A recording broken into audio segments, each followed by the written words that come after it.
and I work as an administrative cohort coordinator for Africa Rebirth. Welcome everyone again, and we learned something of a beneficial entity for all of us.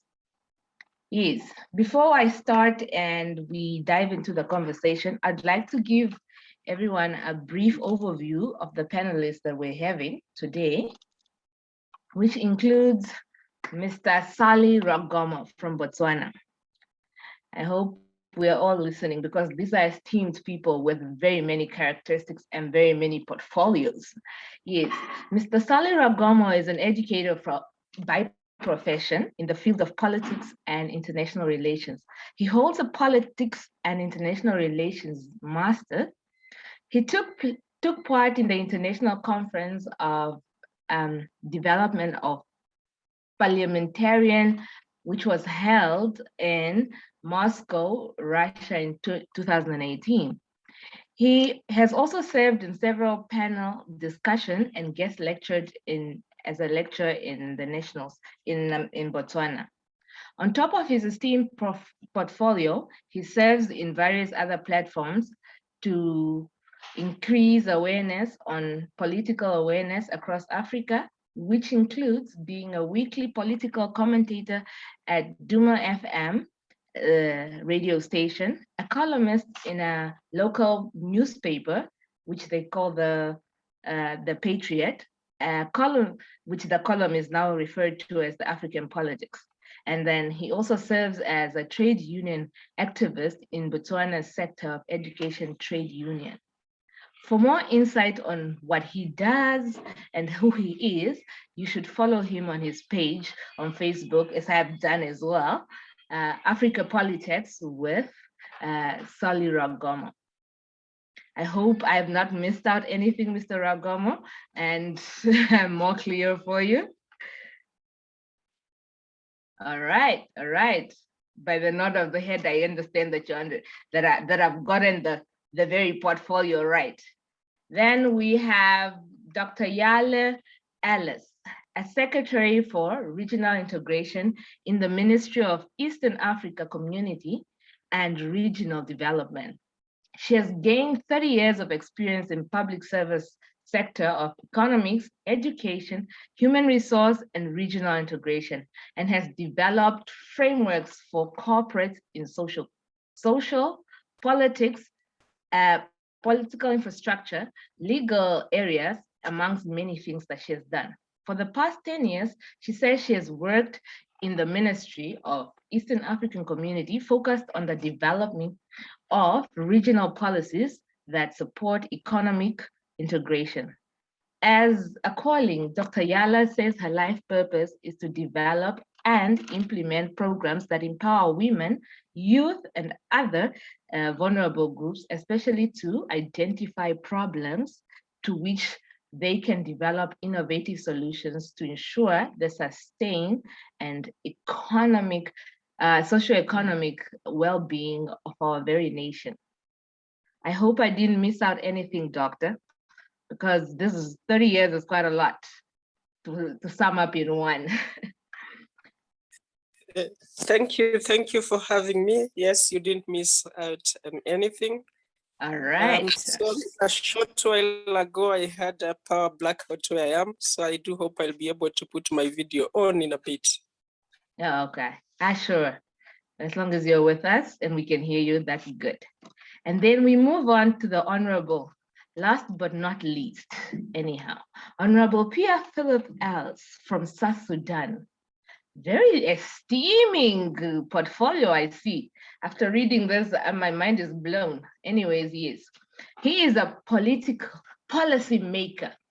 If you know what policymakers are, the people that make the decisions, people. Anyways, he is a policymaker with over 20 years of professional experience in basic service policy. He holds a master's in education leadership, policy and development, and serves as an undersecretary for the Ministry of Peace Building and South Sudan.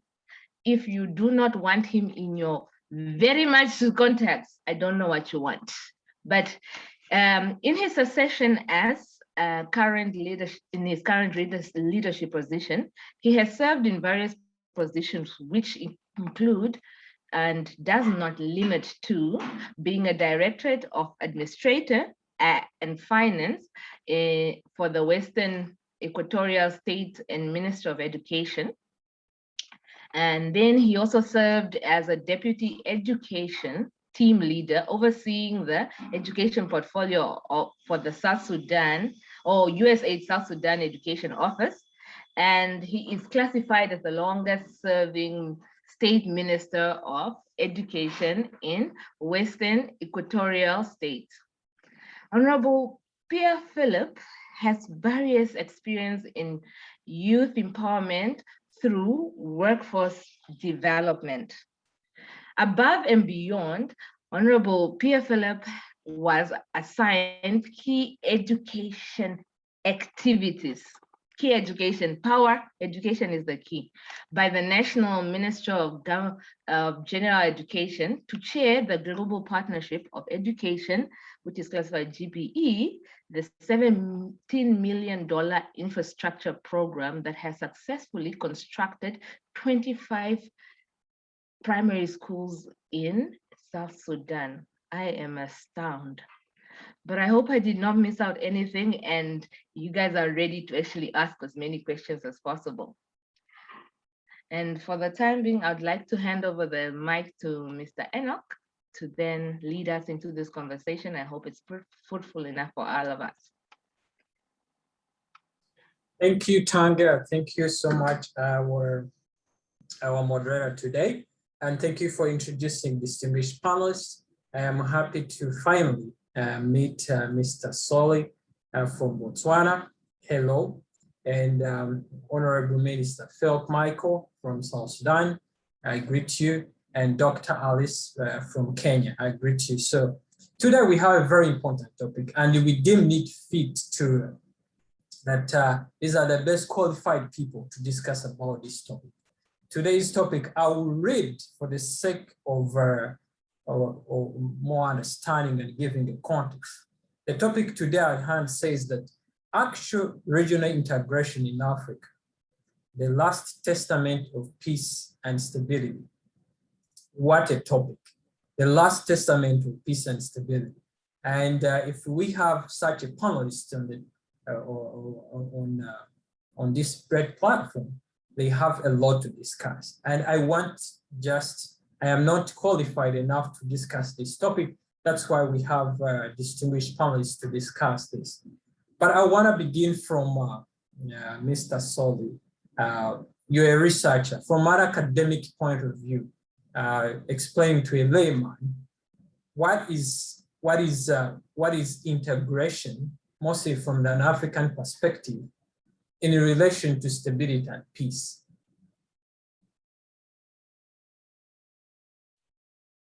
Are you muted? You unmute, yeah. Yes. Okay. Cool.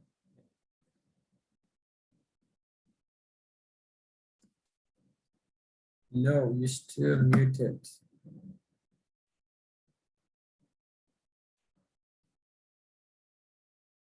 You're still muted. Just click on that small red thing, you know. I don't know how I can describe it.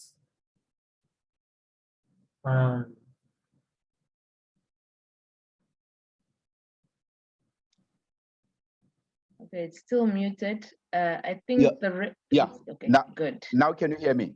Okay, cool, nice. We can hear you now. Yeah. Okay.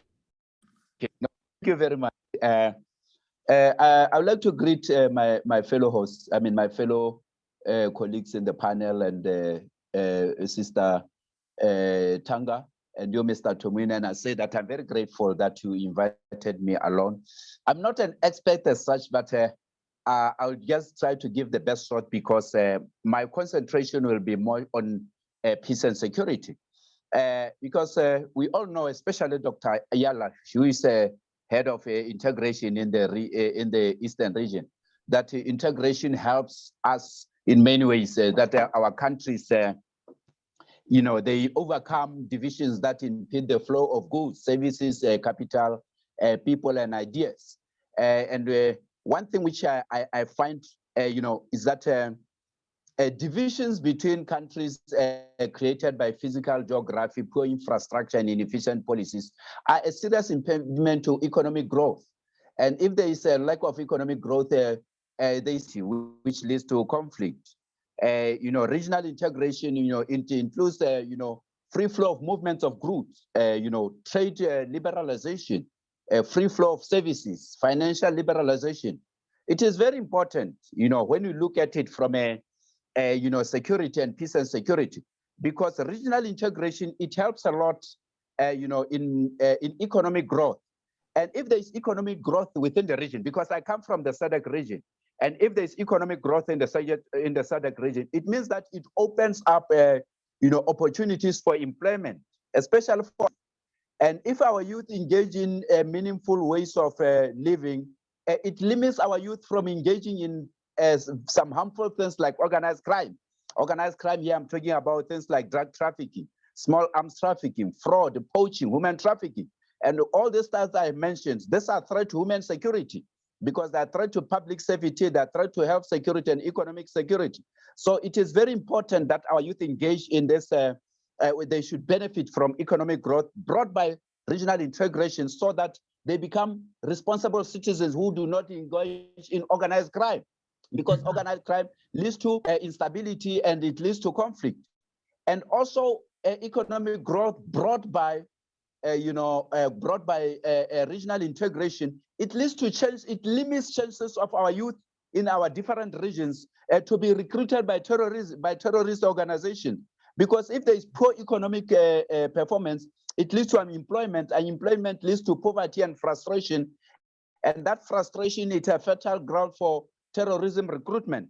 But let me point out one other thing here, Mr. Tomin, is that it depends, that economic growth, it depends on member states how they manage it. Because there may be opportunities for economic growth brought by regional integration. But if the governance system is not good, there's corruption and poor governance, you find that at the end of the day, it does not have a very positive impact. Instead, it brings negative impacts, and then that is,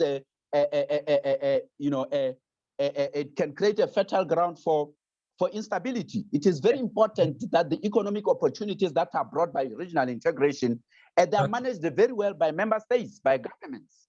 You understand what I mean? I think we are together. And then the other advantage that when it comes to regional integration and in relation to peace and security, it mitigates economic cooperation through integration. It reduces chances of countries, of pursuing economic policies that are antagonistic and confrontational based on selfish national interest. Of course, regional integration cannot eliminate selfish interest, but it limits anarchy. That is because this will it reduces neo-mercantilistic economic protectionism, which leads to confrontation and a lack of trust within the region. It is very important to note down that point. Yes. And then the other issue, regional integration brings an advantage of promoting non-economic cooperation, such as peace and security. For example, in our region, the SADC region, there's what you call collective defense and peace cooperation under the SADC organ on politics, defense, and security.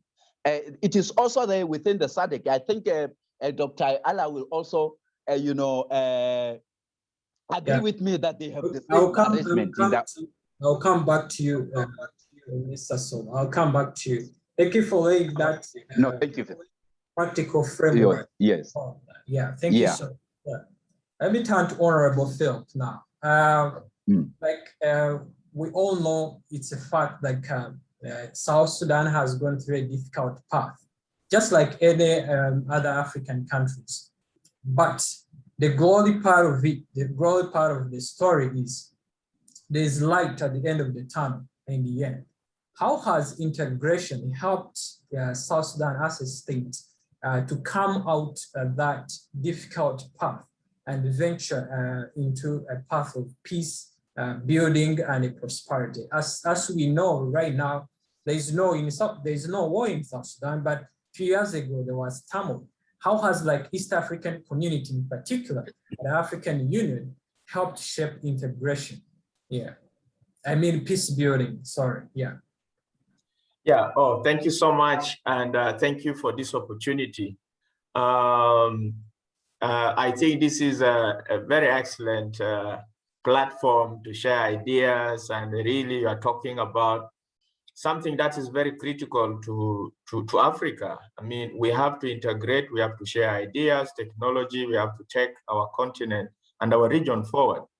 So the reintegration has supported South Sudan. As you know, we are a country born out of the ashes of war. We have been at war, we are born in war.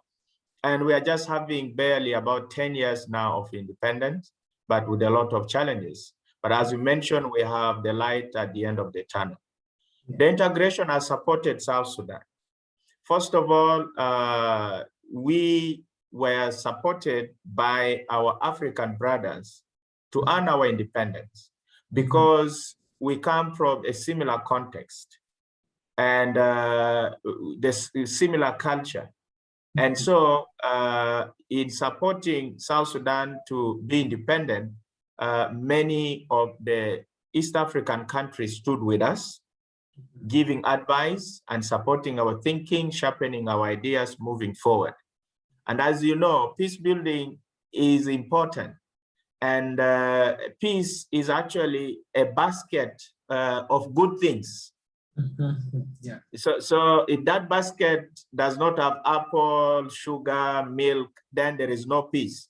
And the integration then gives us the opportunity, to share ideas, to build our economy, to share technology, to strengthen our identity, because this is something that is critical. We can see in some of the Asian countries that has prospered, like China, like Japan, they believe in their identity. Our identity is very critical. That's where we come from. And so you can see the level of technology in China, the level of technology in Japan, and how far they are going. And knowledge does not mean it should be in English. It should be in the context of where that knowledge is born from. And so the integration has given us this thinking, has helped us to even sharpen our policies as we go forward. It's not, fair for us to invent the wheel. Yes, we contextualize some of the policies of the East African region, but really there is no reason for us to reinvent a wheel.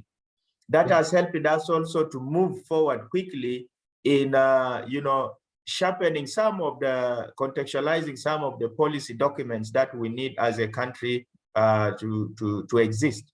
Also, economic development. Yeah, we have the oil, and but then we don't eat oil. We have to get goods and services. Because of the integration, all the money that we get, because our industries have not been developed, we are happy that we are buying the goods and services from our neighbors. So our oil money, to a large extent, really goes to other East African countries where we get these much needed goods, because our industries are not yet built up. So as we get services, we also support, this is the benefit of integration. We buy from our own and we consume from our own. And so then we develop and build peace and move forward as a country. Awesome. Thank you so much. Thank you so much for laying that. I like the idea that you have the oil, but you don't eat oil. So you have to integrate and bring the food and the product itself. Yeah, just like in a home, when you are closed up, you don't make friends, you don't get opportunity, even at a national state relations like that. The integration is the way to go, the way I hear you speak. So let me bring in Dr. Alice, who works now at the Center of Integration, East African Community. East African Community has been regarded as the most ambitious African African regional integration because there's so much speed. But we want to know what has hindered, because you educate me or us all, we are supposed to head to a political integration. But what are the key challenges to really materialize that integration that we need, drawing from your East African perspective? Hello, Alice. Okay. Yes, thank you, Timo, and again, thank you for having me, and good evening from the Kenyan side to all the members on the call. Yes, the East African community has been touted as being among the one of the fast-paced, fast-tracked regional economic integration, and that is because, unlike many other in the continent and elsewhere, the East African community is now at the tail end pillar of regional integration, which is the monetary union, with a very ambitious plan to be a political federation. The monetary union is about the fifth stage of integration of markets, which starts when you use the linear model from a preferential trade area, free trade area, customs union, common market, and then the monetary union. This, in many literature, is perceived to have been done in a space of 20 years, from the time the treaty for the establishment of the second EAC was signed and became operational in 2000. But the EAC, the founding partners of Kenya, Uganda, and Tanzania had a cooperation that dates way back to 1897 with the East African Services Commission and so on and so on. That history is available, and I know the delegates who are in the call can be able to get that and read. Speaking to the specific question about what hinders the deepening of integration, a case of EAC which could be replicated to the African continent, a couple of issues. The primary one is that we have different historical experiences, different cultural and religious experiences, and different systems of governance.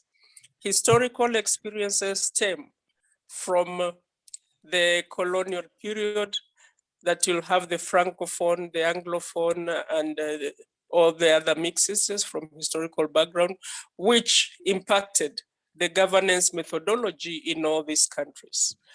Culture, again, you'll find the variance in culture has also been an impediment to the continental integration.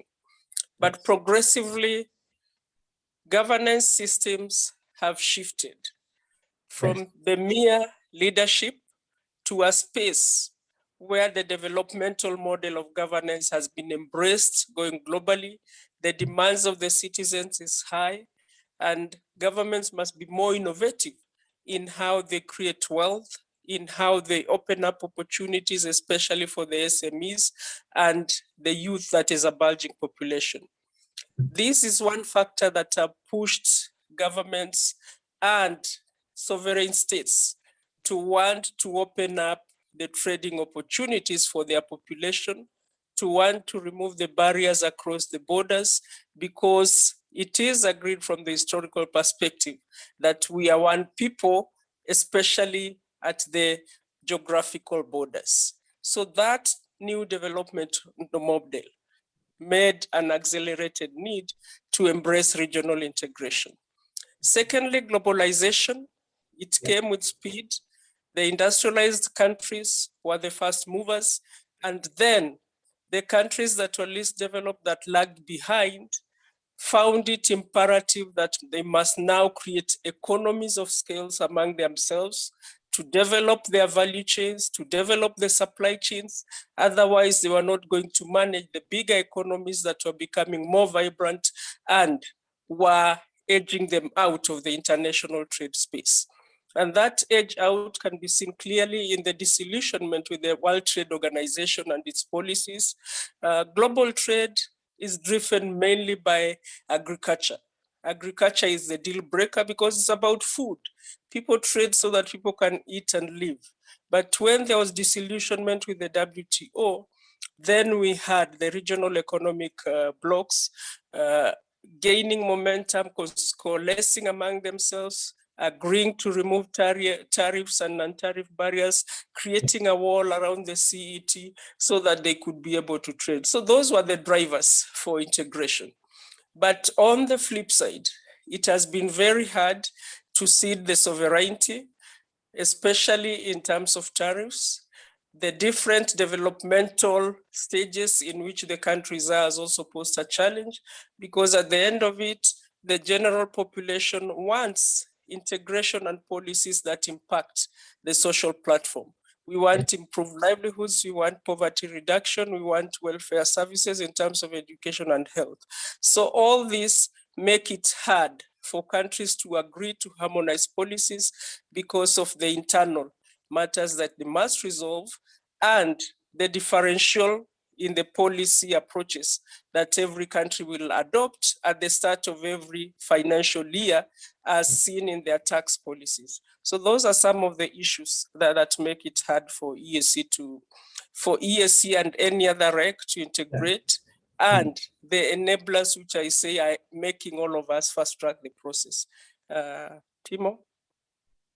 Wonderful. Thank you, Dr. Alice, for bringing that historical framework, because when we talk about regional integration, from a person who's not specialized, I may think it's just a matter of countries coming together, but it's more diplomacy, it's more security, it's more trade, but just like you mentioned, the challenges of historical perspective, colonial culture, and something like that. I want to draw from other panelists. I want to, how can we overcome that?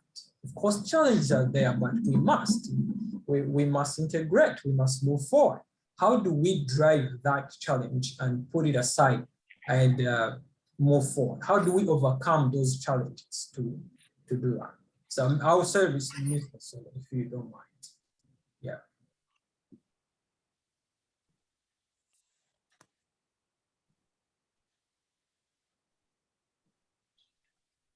Can you hear me now? Yes, yes. Oh, yeah. She mentioned some very, very, good points. And one of the points that Dr. Ala mentioned is this issue of governance. Governance is an issue when it comes to regional integration, because you find that there may be a will, there may be a framework for integration. But if the governance is poor, maybe one state within a region is poorly governed. So that poor governance, it leads to problems of instability. For example, I'll mention maybe, I'll give an example from my region. My region, SADC, is the relatively very peaceful. But when you look at what is happening in Mozambique, the marginalization of people in some area, it leads to instability. And that instability now becomes a challenge to the whole of the region, because now the smooth flow of trade is not going on very well. Now we have to concentrate on what? On collective defense and security. That's why we have deployed troops in Mozambique. So I think the issue of governance should be a priority for countries within those regional blocks, because without a good governance, we are not going anywhere.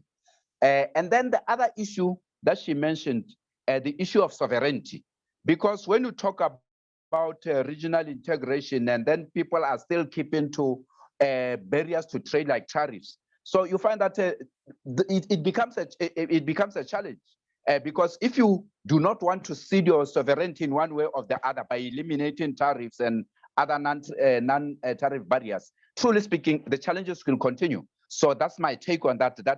I think it is very important to improve on our governance, and also to ensure that when we talk about sovereignty, we look at sovereignty, but at the same time look at what the good will come out of cooperation, whereby we seize or compromise some of our sovereign traditions. Yes, ma'am. Yes, Enoch. Thank you. Thank you. And can I say a few words? Yeah. Yeah, I think one other thing that's important if we are to achieve a fair integration, yes, is that we need the political will of the leaders. That leaders who have the thinking of raising up the weak ones and moving together, not exploitation. Because there is also the aspect of exploitation. So how do you help everybody to come up and not, stepping the others down and only propagating your economic policies, to capture the market, the political arena, social, how do you do that? I think that's another challenge, that how do we play a fair game, fair integration? Yeah. Economically, politically, how do we support the unity and the political development of those other sisterly countries, and they're not playing a double face that then pulls other sisterly countries down. I think that's another area that really need to happen if we are to have a matured integration. Thank you. Yes, thank you so much, Honorable Phil. The integration is give and take. It's not a zero-sum game. So if other countries want to take a huge proportion, it's going to be difficult for others to find. But let's turn now to young people. Let's see the role of young people here in, fast-tracking integration. What has been the role of young people? And what should really young people do to embrace this ambitious call for regional integration otherwise? Because those old people, you're saying in the office, but if young people embrace the mindset of integration, it's going to be easy. Okay, is someone saying something? I'll start with Dr. Alice. What has been like from East African community? Can someone please mute if you're not?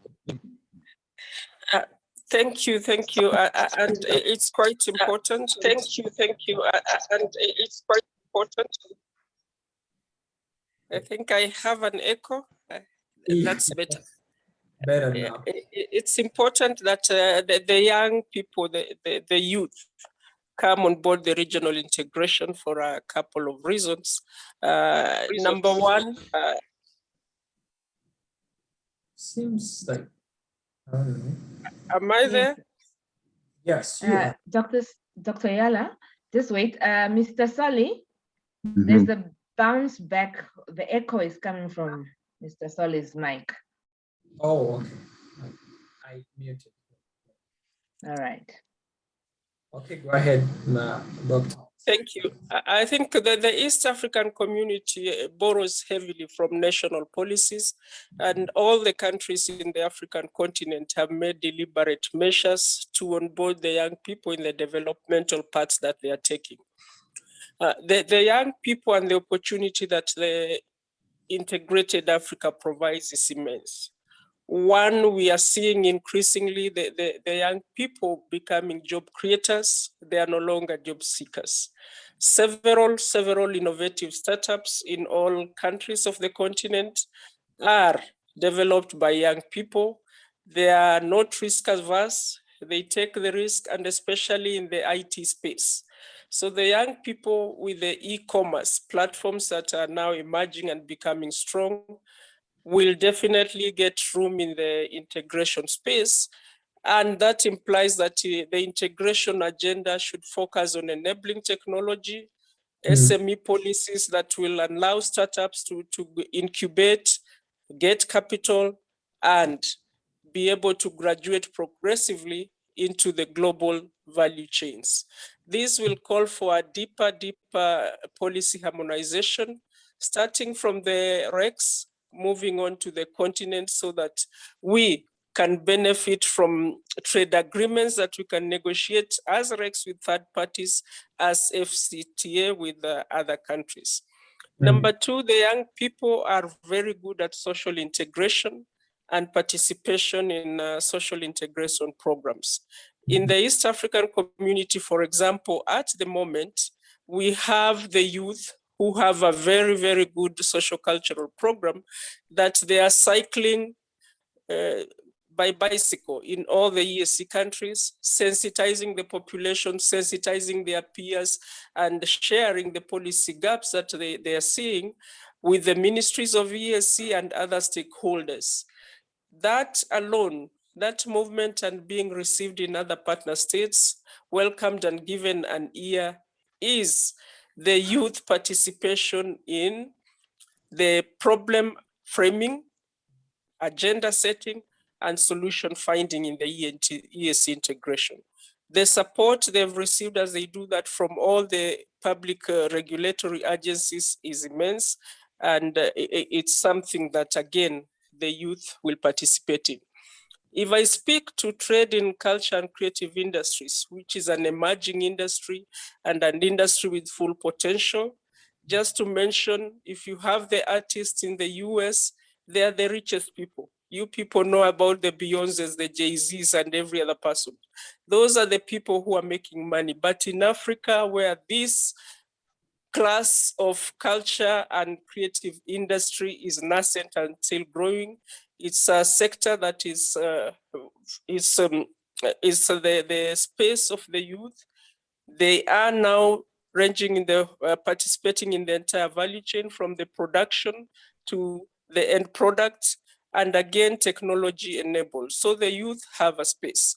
But as my colleague from Botswana came in at the start, the youth have the challenge of exposure to radicalization. They have exposure to other extreme behavior that may make the continent not be able to reach her aspirations. So the youth, again, have that burden of sensitizing themselves and participating in the value chains. I want to speak to the small enterprises of the youth. We call them the border borders, the taxi riders. You may want to call them the beauticians in the salons, those in the unskilled or semi-skilled labor space. That is the space now that we are increasing investment across Africa to make the products have a niche, to have homegrown products. And in all our countries, we have the buy country, build country philosophy. We have the governments investing in the procurement process where the youth are being given preferential treatment. And in the EAC, we also have adopted that in our regional procurement where we are buying EAC, building EAC. We are building the youth. We have the SME policy and e-commerce policy. So the youth have a space, the enabling policies are being created, and they're actually taking up the space to trade in services, and most importantly, take up employment opportunities in other partner states. Over. Thank you so much, Dr. Alice. When you look at, actually, you mentioned something very critical, that socially Africans are integrated. Socially, like I'm from East African community, I can see how people relate to each other. And currently there are challenges between countries, Uganda, Rwanda, Kenya, Tanzania, some like overlapping challenges, but you find that local people just don't want that. So I'll have a question to Honorable Phil. How does, a problem, it's more much political than even a social problem. But we all know that in Africa, always there is a force of, foreign hand in it, because the overriding political bloc geopolitics even overrides Africa.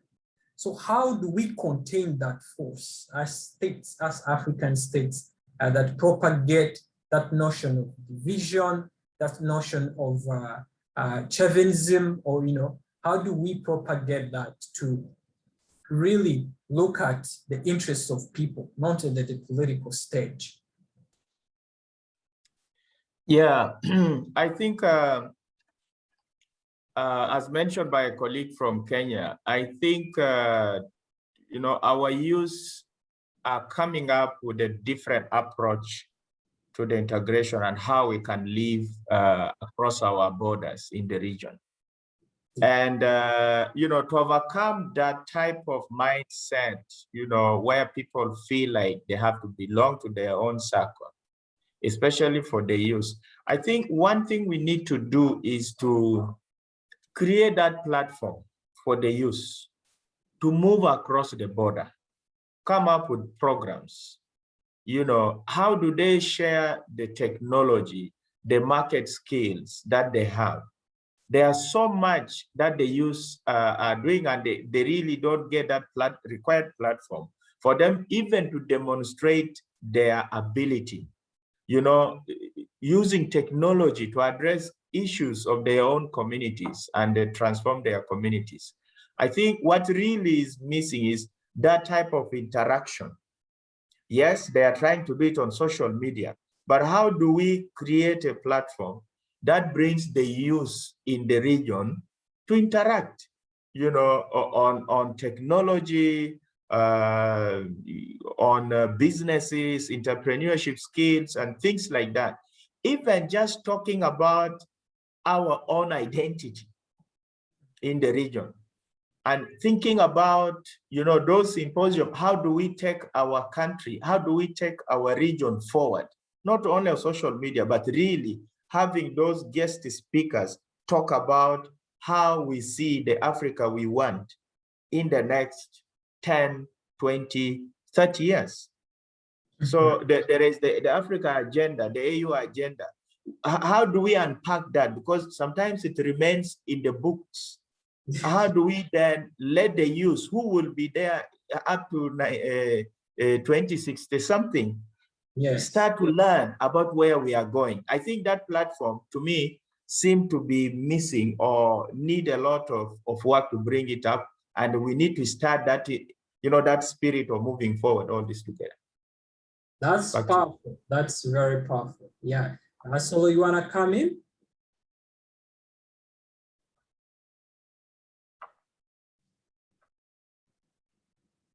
Just unmute. Yeah.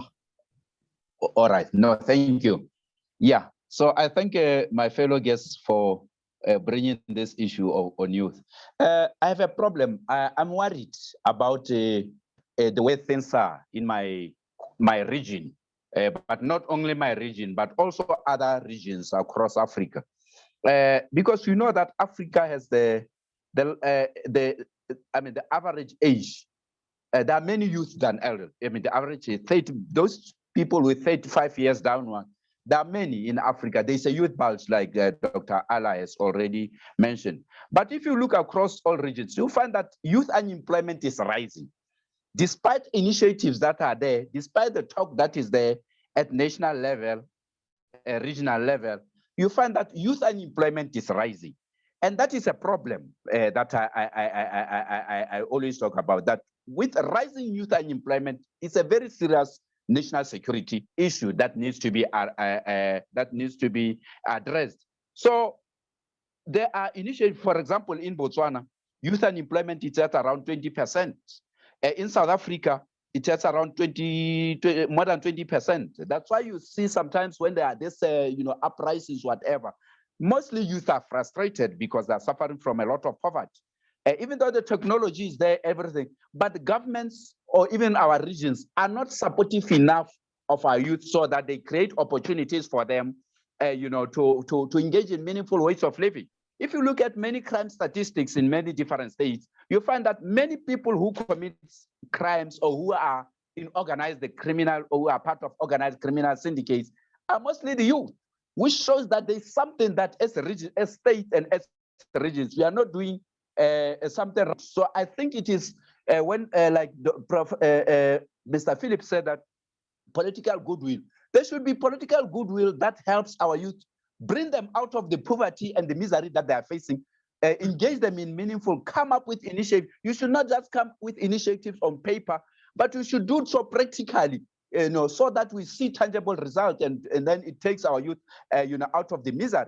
West Africa, I mean, in the Sahel region, the youth are causing havoc. They are now joining terrorist organizations because there are no meaningful activities that can do.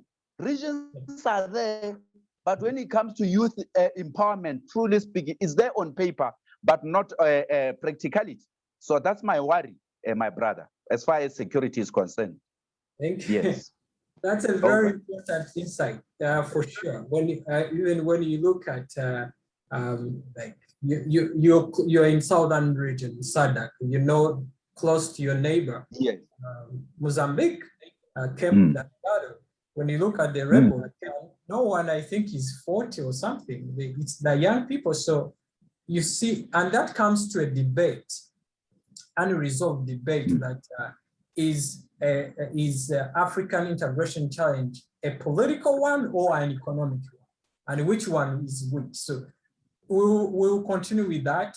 We are going to a wonderful part of our session, which is Q&A. I believe you can see when hands starts to rise that many things are coming up. So people have a lot of questions and interactions. So please, I'm going to hand over. It has been a wonderful time for me to, it has been a wonderful time for me to ask a few questions for our panelists.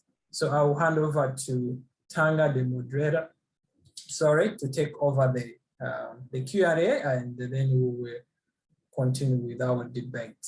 Yeah, thank you so much. Wonderful and beautiful interactions. Thank you. Tanga, over to you. Thank you so much. Thank you so much. Yes, thank you so much again to the panelists, as well as Mr. Enoch for always leading us into these very fruitful discussions. Yes, we are now embarking into the session of Q&A, where we're trying to address some questions that our very mindful and spirited people are trying to ask. But before I give the opportunity to those that want to say their own questions, I would like us to address some of the questions that have arisen in the chat box, because we seem to dismiss them at some times. But so today, before we go on, I would like us to look at some of these inputs that we're getting. Majik from, I don't remember the country, but one of the cohort, team members, says, to accelerate integration, can we start looking at immigration policies in African countries through upgrades and platform strategies? He says, if we have certain strategies that are virtual and allowing countries to access them, not only people from the same region, wouldn't that improve our access to information, our access to resources? That's his view now. And that's an input. It was not a question, more like an input. And if you'd like to add to it, please do feel free to actually add on to it. And then we have Mr. Godlove from Gambia. He says his question is directed to Dr. Alice. Now the fact that our trade and supply chain is mainly between China and most Western countries, and finished goods come from these countries, in brief, we are raw material exporters, which is much needed by these Western countries. How can African countries integrate despite this nature of flow? Number one.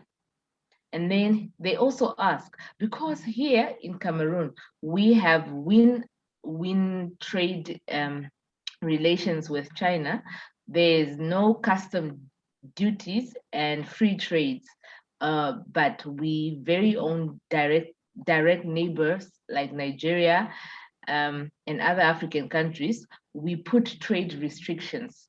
How can then we overcome these problems? Okay, those two questions, I hope those were clear and we can try and address that. I can post them to all the panelists just so that everybody can give an input.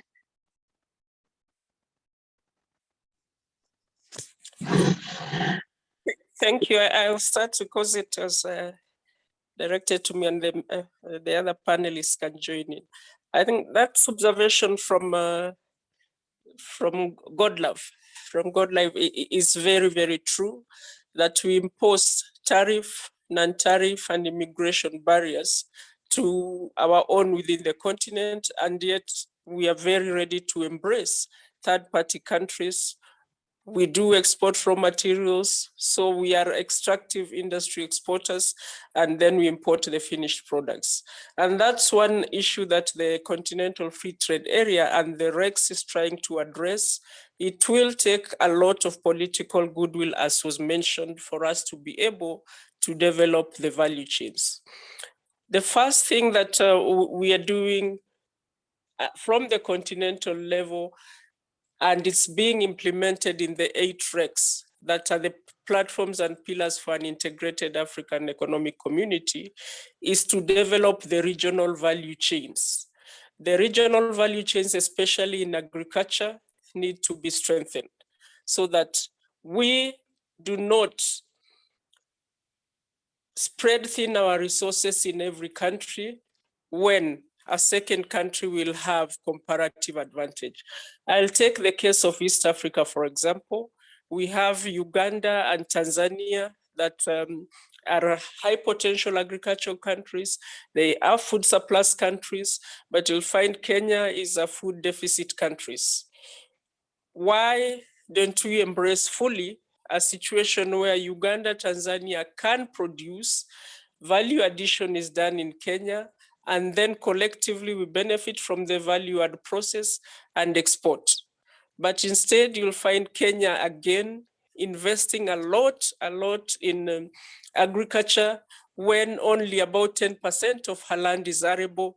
Investing in agriculture at the small scale level, the land policies are not sustainable to address food security, and so on and so forth. So that mapping of the strengths using the comparative advantage of every country is what we need to do in the entire continent, so that we will be able to create meaningful employment where the value proposition is stronger at the next stage.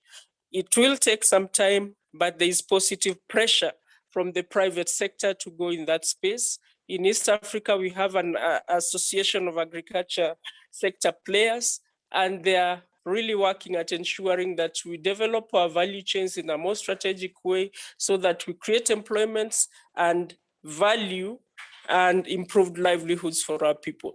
The second thing that we need to do is to diversify trade and move from investing more in agro-processing to go to medium tech and high tech spaces, invest more in bulk production so that we can be able to service the orders that we get in Africa.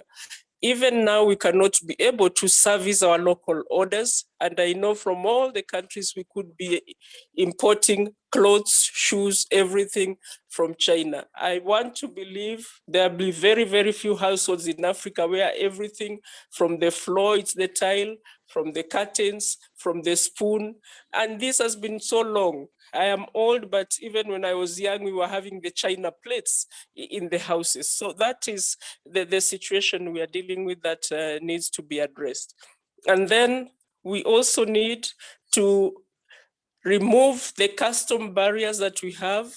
We are trying to do it at the Continental Free Trade Area. It started in January this year, but the rules of origin become a problem. The rules of origin, and I think Goodlove could understand that I heard from the submission, the rules of origin are again a problem because we are not able at the country level to finish a product to the 35% that is required. So these are some of the challenges that we are addressing, and going forward, we must retain the faith, we must sustain the promise so that we are able to remove the barriers within.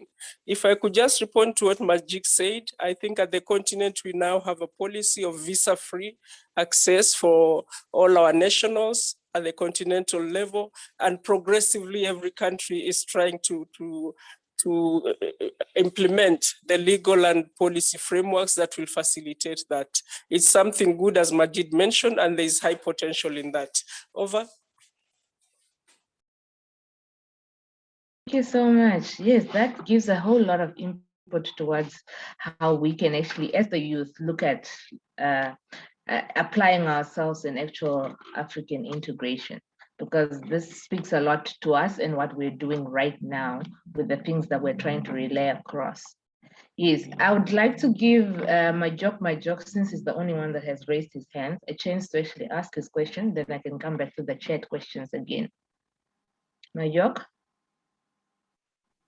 Thank you so much, Tenga, and everybody. I really appreciate the gathering, and I'm sorry I am in the field. I can have the power to put on my video. I'm sorry. My question will be very straight to the point. I just want to ask our panelists of the day that what do you think are the benefits of these integrations in Africa that you think can help the youth to strengthen our development issues? That is number one. And then question number two is that I'm asking, like most of them, they have been emphasizing on a high rate of unemployment in Africa when it comes to integration. How do you think this integration can help to reduce the high rate of unemployment to the youth in Africa? Those are my two questions, and thank you very much.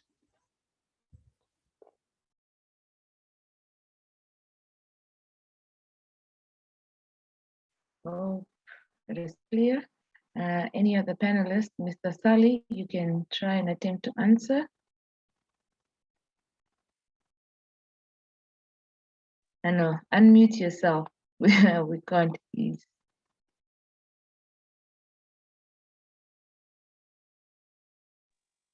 Yeah, you can hear me now, yeah? Yes, we can.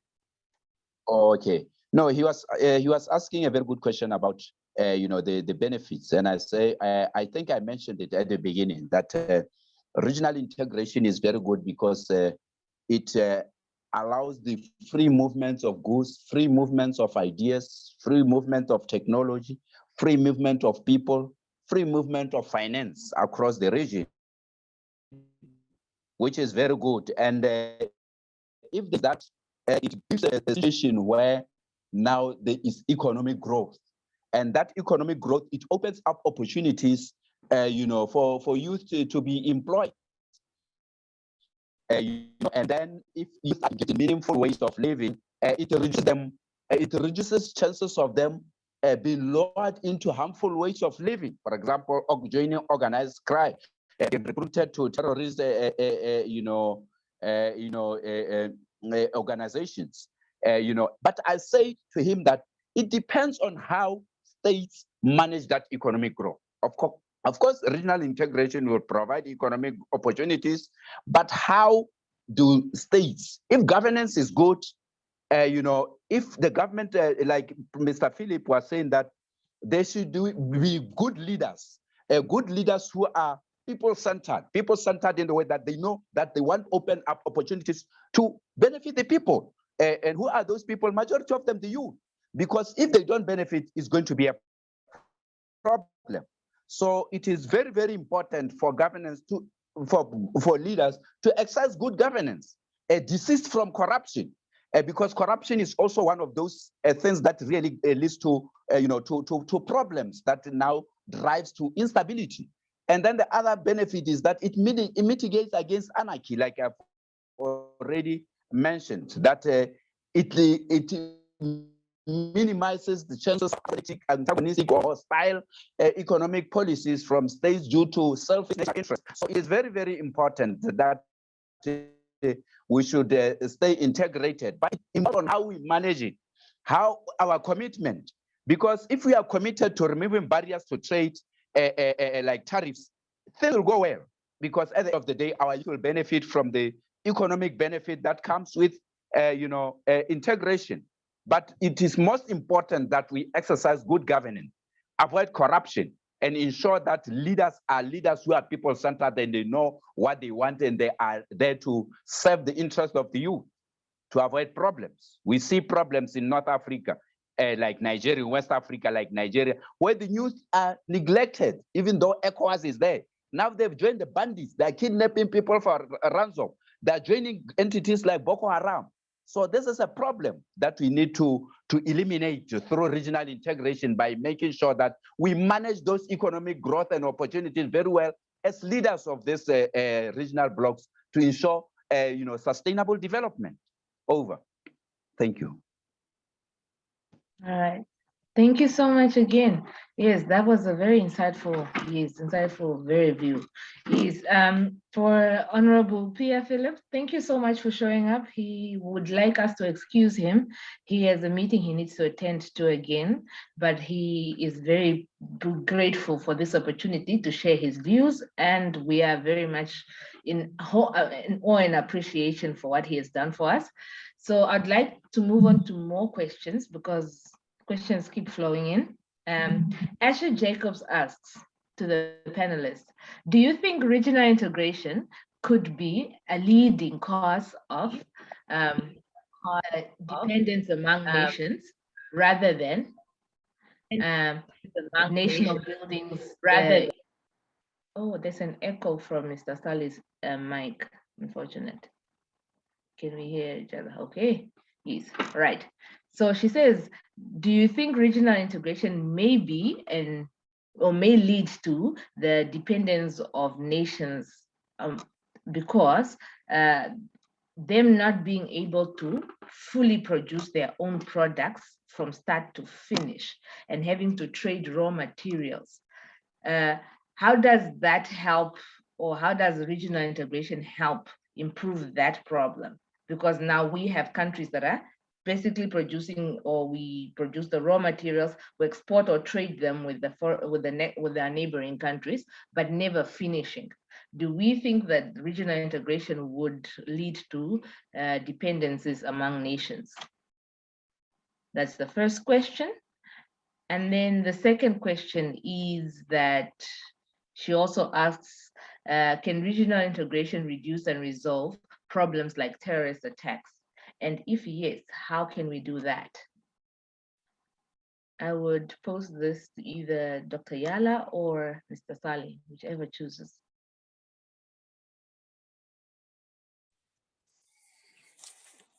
Thank you. I will start first, and then Mr. Sali can take on the terrorism once he complements what I say about dependency. It's true that is a possible danger that there can be dependency within the economic community, and especially where there will be parties that feel that the benefits of the open market and the liberalization is not equitable, where the original expectations as the partner came into the bloc were much higher than and anticipated to be more immediate than the progressive benefits that is the nature of integration. Yes, there can also be very, very high dependency on third-party markets who also would want to negotiate agreements with other RECs that favor the growth of their industry. So the first thing that needs to be done in all these negotiations is to build the technical capacity to negotiate very, very competitive and mutually beneficial agreements within the RECs and even with third parties. And today, that negotiation spans all sectors of the economy. It's not the purview of economists, it's not the purview of experts in international trade. That negotiation spans the youth sector, as you've ably said. It goes to the social sectors of health, gender, and all the sectors. So a critical mass of negotiators and experts who will negotiate mutually beneficial policies is important. The second thing in Africa, and then cascaded to the RECs, that fear has been known, and we're trying to address it through two streams: a robust industrialization policy for regions that borrow heavily from national policies. The challenge is that the investments required is high, and it becomes a challenge for individual countries to front load some of these programs so that the regional economic communities are at the same level. A key enabler for this industrial growth is connectivity of the regions through waterways, airways, roadways, railways. And that's where this idea of dependency on China comes in, because of the expertise that they've developed over time to build railways, to build roads, to build bridges and airports, all the infrastructure. They have the expertise, they have favorable terms from the perspective of the Africans, and they are coming in very, very strongly to help us reach the productive sectors through the road networks, through the airways, and reduce the time to market. So yes, in the short term, as we invest in infrastructure, we'll need that expertise. And you'll bear with me, I think a road, a rail that was built by Chinese usually has a longer lifespan than the ones that we do it on our own. And we hope that once we have the infrastructure and connectivity is assured, we may be able now to reinvigorate the productive sectors, produce more, get into the value chain, global value chain, and win ourselves from that dependency. The second policy, that was industrialization, also investment policies, and investment policies, the PP, private public model of financing projects, is something being embraced, and the private players are mainly the homegrown, the local people who've been able to create wealth, create capabilities, are now participating in development of infrastructure, investing in industry, investing in services in their own countries. And we hope that over time we'll be able to have our own financial sectors that are strong, mobile money systems that are strong, have our health systems that are strong, have all the connectivity infrastructure that is strong to make us move forward. But in our integration agreements within the REX and even with third parties, we have frameworks for addressing the imbalances, which we hope will bring a safeguard. But I agree with the person who raised it, that we really need to safeguard against dependency within the REC and also with third parties. Take it away, please. All right, thank you so much, Dr. Yala. Yes, Mr. Sally, can you unmute your mic for us? All right. Yeah. Okay. Yeah, thank you, Dr. Ala. I'll take, because she has covered the first one, I think I'll take this one on terrorism. Truly speaking, I'm worried, Tanga and Dr. Ala and my fellow listeners there, because now Africa is becoming a hub for terrorism. From Southern Africa, we are not used to this violent extremism in the past. Now it is there here in our doorstep, Mozambique, DRC, Al-Shabaab in Somalia. The Sahel is is going through a lot of, and when you look at the problem, who are the people who are used to carry out these terrorist activities? Mostly they are our own youth. Why? Because the poverty is driving the youth into the hands of these terrorist organizations. Why? Because there are no opportunities for them. They are so frustrated. There's an English saying that an idle mind is a devil's workshop. Because if youth are frustrated, there's nothing.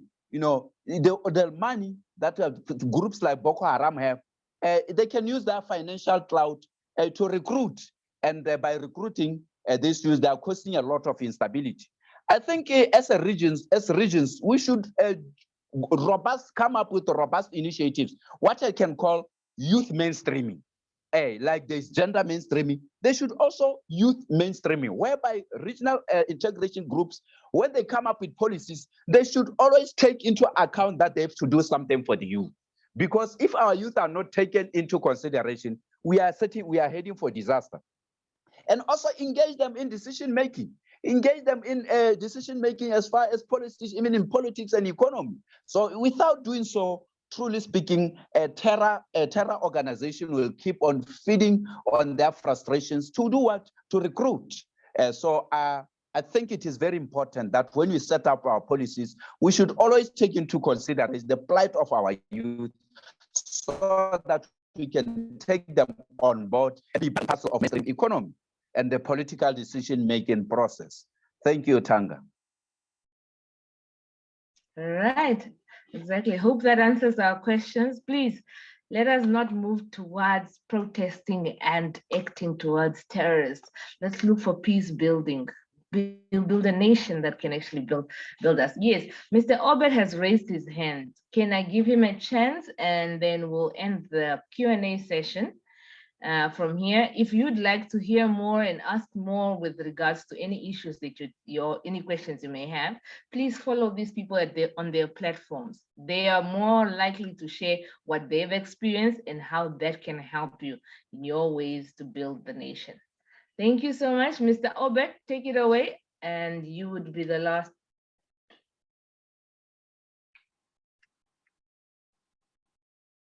Mr. Obert, are you there? Okay.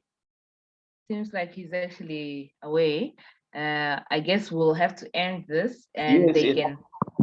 Hello? Oh, okay. All right. All right. Okay, thank you very much for the opportunity permitted. I just want to comment on the issue of regional integration and how can we resolve the problems of Africa as a whole. African integration is a very good, important thing that is going to allow trade between Africans, and it also going to create unity between African countries. Especially like these days, we are suffering because like we are victimized by other continents, or our continent is now prone to things like terrorism and a lot of political instability and economic instability. Because we are Africans, we are not united. We set barriers against each other. So for us to be able to do trade and to prosper as an African, to enjoy our resources, because in Africa we have got everything. For us to be able to enjoy those resources, we must be united and integrated. Remove all those traveling barriers. Sometimes they need visa, sometimes they need what? We need to remove, like, for example, we have got border countries, like, for example, we have South Africa and Mozambique. Mozambique trade with South Africa. Mozambique trade with Zimbabwe. Zimbabweans, they go into Mozambique each and every time. So if they reduce the policies or traveling barriers or trading barriers, I think our economy in Africa will grow. Then the issue of how can we bring peace, especially like nowadays we are suffering because of terrorism. Our current governance must have to sit down and draft policies that ensure equal distribution of resources in their countries. I was investigating in most areas where they are being hit by wars and confusion of conflicts and civil wars. If you start to investigate, you can actually see that there is an equal distribution of the resources, especially in those areas that are being hit by the war. Those mostly youth who are unemployed, they've been trying how can they benefit from the resources mostly in their local land, and some of them are being barred. As they are being barred, at the end of the day, a desperate person is a dangerous person. At the end, people, they are now resulting in joining those terrorism groups, and they are now causing civil wars as a way of match fixing. And also another thing, in order to bring peace in Africa, the governance must have to permit what we call a civilian governance, or to mix a civilian and a military governance. The challenge that we are facing now in Africa, that they are, each and every country, they will say, for you to be able to rule, for you to be able to enter into a certain position, you must have to go through, you must have a history of liberation struggle, or you must have to be someone who goes in under military training and so forth. At the end of the day, those who are being taken to be put on those positions, they are not performing well. They are not performing well, and at the end, they are working for their families. But if we mix a civilian government or a military government, or avoid the issue of militarization, we need to put those who have got the capacity and know how to lead our nations As Africa, we can prosper. As Africa, things will be good for us. And even those political confusion or economic crisis, we can be able to handle them because we are putting the people, we are putting in governance people who have got the capacity with know-how, without any referring to the political background or even military background.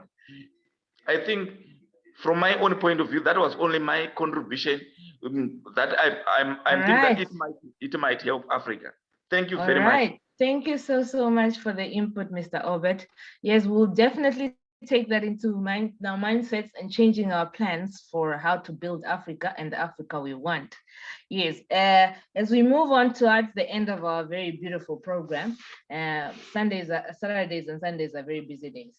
Anyways, would like to ask our panelists, Mr. Sali and Dr. Ayala, to give us a closing remark as a take-home message, something that we can carry on with ourselves to always know that this is the mark we'd like to do and what we'd like to change in Africa.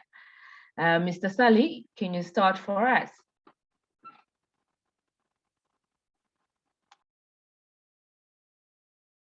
Mic, sir, unmute your mic.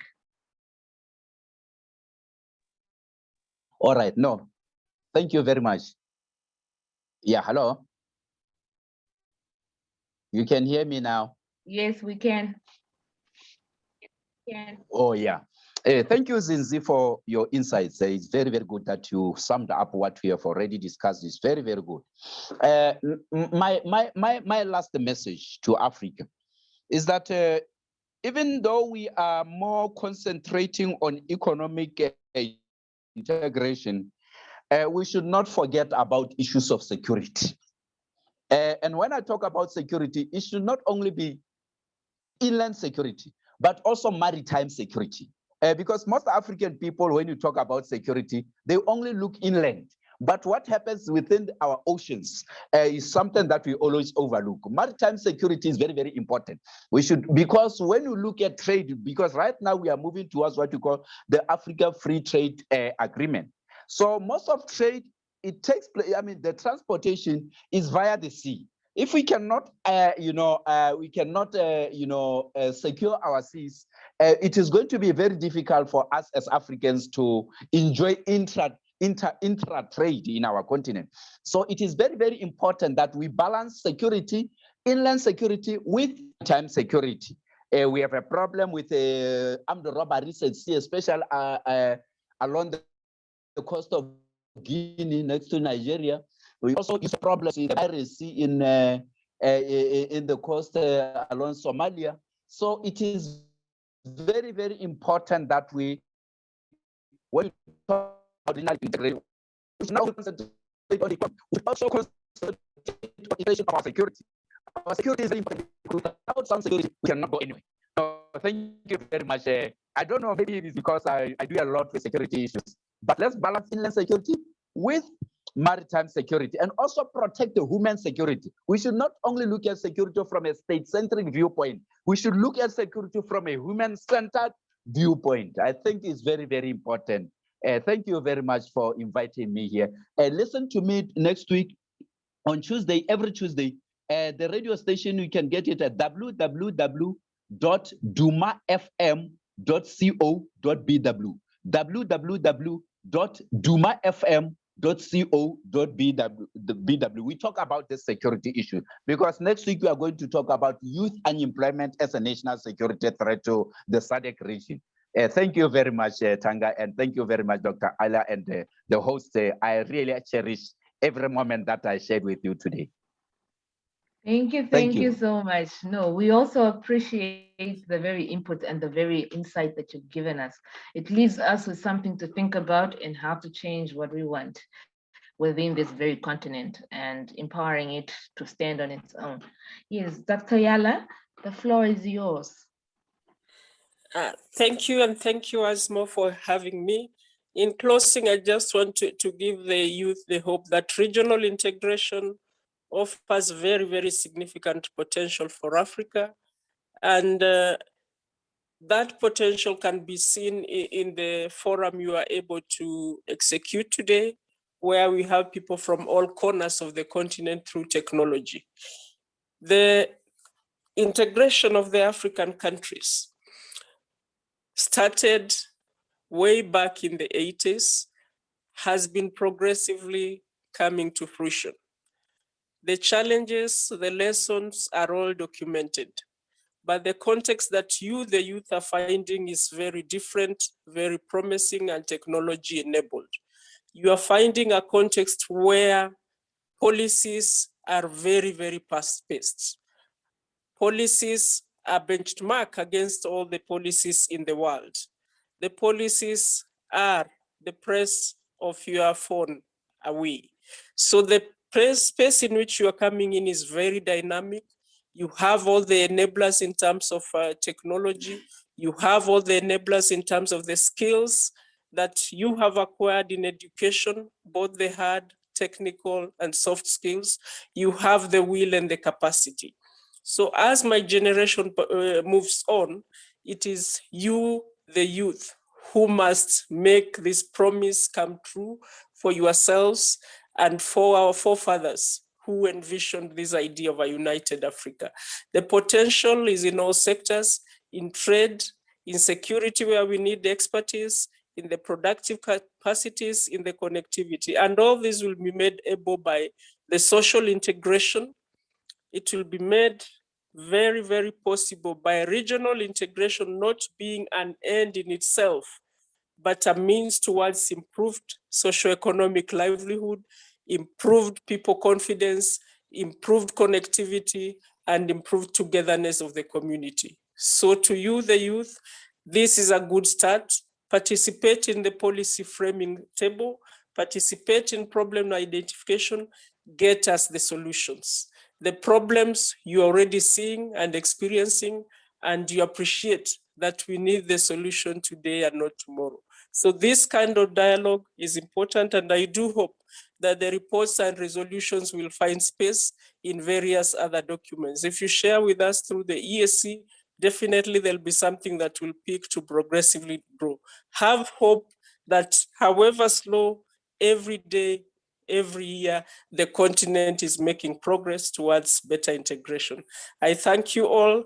Thanks to Philip who has left, and thanks to the delegate from Botswana, Tanga, and the team. It was nice having you, and I wish you well in your journey to a deeper Africa integration. Goodbye. Thank you so much. My mind is blown, and I can see how much we can change. With the minds where we are, I can see how much we can change this very Africa. I'd like to give Mr. Enoch again the opportunity to close off this very fruitful discussion and give us a chance to actually take this in for the night and process what we can change. Mr. Enoch? Yes. Yamiwa, I guess, yeah, wonderful. Saying thank you is just understatement, depending on the panelists and their time, their expertise, their knowledge. So thank you is just understatement. I don't know which word I should use, but asante sana for Alice. I am sorry I don't know the Botswana local language, but I would maybe to go deeper in the local language. But thank you very much, everyone, for wonderful discussion. And Honorable Philip was left. Please, Sarah, convey our heartfelt gratefulness that we thank him for his time and expertise he has shared with the young people. Now, to our panelists, you are just talking to the African Union because everyone here represents an African country. So your message sunk deeper. It's from east, west, and north, central. So let's go. But I highlighted the takeaway homes from all the discussion. One is security. Security, as people know that security is just shooting guns, absence of war. Unemployment is a big security issue. Two, Dr. Alice said that participation. Young people should participate. I'm not necessarily agreeing with the idea that just because you like a job, you should join Boko Haram or should join Al-Shabaab. Our young people should, the biggest problem I see is ideological orientation. how are we aligned ideologically? Because look, even if you go to Boko Haram, people are not going to be, you're not going to become a billionaire. I don't know anyone who has become a billionaire because he joined a rebel group. It's mindset shift. So it's the young people. The take-home message is that let's go deeper. Let's carry this message to all ends of Africa, North, East, West. Let's carry the young people's problem is ideological shift. Once you change your mind, everything changes. So I thank you very much to our panelists, to our dear cohort who have been with us for 3 weeks. We have more 3 weeks to go. And I hope you learn and enjoying. It is fun, educative, and you're enjoying a lot. So thank you very much. As I always say that Africa counts on you, and we count on you too to carry on this deeper message to the deeper ends of Africa. So thank you very much. Have a very good weekend, everyone. Depending on where you are, have a good night or enjoy your day. Thank you very much. Yeah. All right. Thank you so much, Mr. Enoch, for always providing these beautiful platforms for us. I hope we have all learned a thing or two and we can take it along as we discuss in our very groups of interest as we get acquainted with everybody else. And please do make sure to follow these very beautiful panelists on their platforms as well as their exchanges in the media. Follow them and you would be changing your own view on how we should tackle this very issue.